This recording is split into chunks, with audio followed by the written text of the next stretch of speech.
Jikalau saya dan saudara ke gereja dan menjadi Kristen, bukan hanya menjadi satu rutinitas, bukan hanya menjadi satu kewajiban, tetapi karena saya dan saudara bertumbuh di dalam anugerah Tuhan. Dari Kisah pasal 4 ayat 11-12 firman Tuhan berkata, Yesus adalah batu yang dibuang oleh tukang-tukang bangunan, yaitu kamu sendiri. Namun ia telah menjadi batu penjuru. Dan keselamatan tidak ada di dalam siapapun juga selain di dalam Dia, Yesus. Sebab di bawah kolong langit ini tidak ada nama lain yang diberitakan kepada manusia yang olehnya kita dapat diselamatkan. Di bawah kolong langit ini, saudara, tidak. Bukan hanya di Israel, bukan hanya di Amerika, bukan hanya di Indonesia, tetapi di seluruh dunia. Keselamatan hanya ada di dalam nama Tuhan Yesus Kristus. Bagaimana saudara bisa mengatakan saya tidak memiliki pekerjaan? Bagaimana saudara bisa mengatakan saya boring hidup sebagai orang Kristen? Tidak mungkin, saudara. Lebih mungkin jika saat ini saudara boleh menangis untuk mereka, saudara-saudara dekat saudara yang belum ada di dalam Tuhan Yesus. Keluarga kita yang hidup di dalam kegelapan. Sehingga kembali biarlah hal ini boleh menggugah saya, boleh menggugah saudara. Bukan menjadi Kristen tradisi, tetapi Kristen yang diperbaharui oleh firman Tuhan. Bukan menjadi satu bagian kewajiban saudara seperti di gereja, tetapi menjadi satu bagian pertumbuhan iman di dalam Tuhan Yesus Kristus.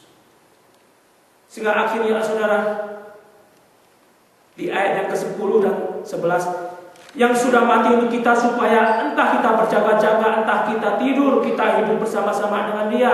Karena itu nasihatilah seorang akan yang lain, dan saling membangunlah kamu seperti yang memang kamu lakukan.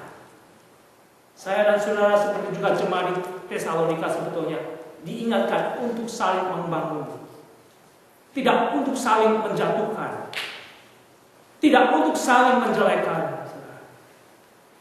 tetapi untuk saling membangun agar mereka, saya dan saudara, boleh semakin kuat di dalam iman menghadapi kegelapan. Lebih-lebih saat ini di Amerika, melalui pemerintahan yang atas, saudara, pekerjaan Tuhan sudah mulai ditutup.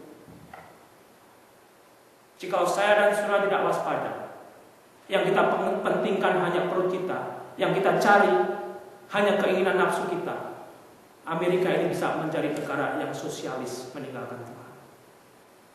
Bahkan negara ini juga mungkin bisa menjadi komunis karena mereka tidak lagi percaya kepada Tuhan.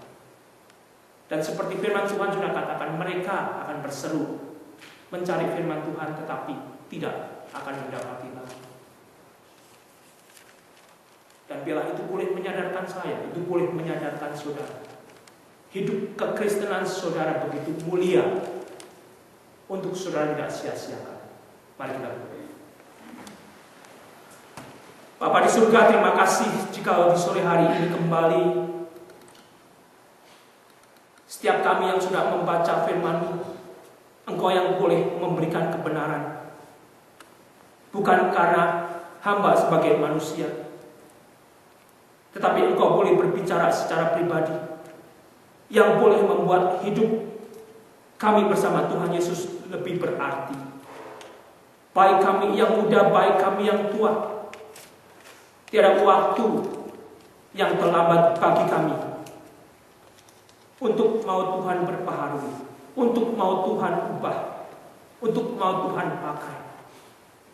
Tolong Bapak, Engkau boleh berkati kedua jemaat-Mu di mana Tuhan boleh berikan di tengah-tengah kami. Tuhan pelihara, Tuhan pertumbuhkan dalam kasih-Mu. Engkau juga boleh pakai Pak Andi untuk menjadi saksi yang saat ini ada di Indonesia. Bahkan Engkau juga yang boleh menyertai Ibu Andi yang terus mendampingi dengan setia. Bahkan untuk Ivani bersama keluarga yang ada di Hawaii juga, Tuhan pelihara. Terima kasih Bapak, Engkau boleh pertumbuhkan kami sebagai pengurus, sebagai aktivis, sebagai jemaat-Mu, untuk kami mau mengasihi Tuhan dengan lebih sungguh lagi. Tolong Bapa untuk setiap kami yang boleh bergumul dengan status, berikan kesempatan Tuhan boleh bukakan jalan. Dan kami juga boleh tetap melanjutkan berjemaat bersama. Kami yang bergumul dengan masalah sakit penyakit pekerjaan, keluarga, atau hal-hal yang lain yang saat ini boleh kami serukan kepadamu Tuhan. Engkau boleh menghampiri kami, dan Engkau juga boleh menolong kami. Dan kami boleh percaya, jikalau kami adalah anak-anak-Mu, sehelai rambut pun tidak akan lepas daripada kehendak-Mu. Tolong Tuhan, jikalau kami juga masih terus bergumul, berikan iman yang lebih kuat. Berikan kepastian Tuhan mempunyai sesuatu rencana yang lain, yang setidak-tidaknya saat ini untuk menyaksikan bahwa kehidupan di dalam Tuhan Yesus, Engkau sudah memberikan kemenangan, bukan karena hal-hal lahiriah yang kami harapkan. Terima kasih Tuhan. Engkau juga saat ini yang boleh berdoa, mendoakan untuk bangsa negara Indonesia. Tolong Bapa, Engkau boleh berkati, Engkau boleh kasihani, Engkau boleh pulihkan kembali. Bahkan Engkau juga boleh pakai saudara-saudara kami yang ada di sana. Bahkan ayah Debbie juga Tuhan boleh pakai untuk menjadi berkat. Tolong kami juga boleh saat ini berdoa untuk bangsa Amerika sendiri. Berikan kesempatan untuk terang-Mu boleh mereka dapatkan, di mana negara saat ini hidup dalam kegelapan. Tolong Tuhan. Dan bila saat ini juga kami boleh berdoa seperti doa yang Tuhan Yesus ajarkan kepada kami, Bapa kami yang di surga,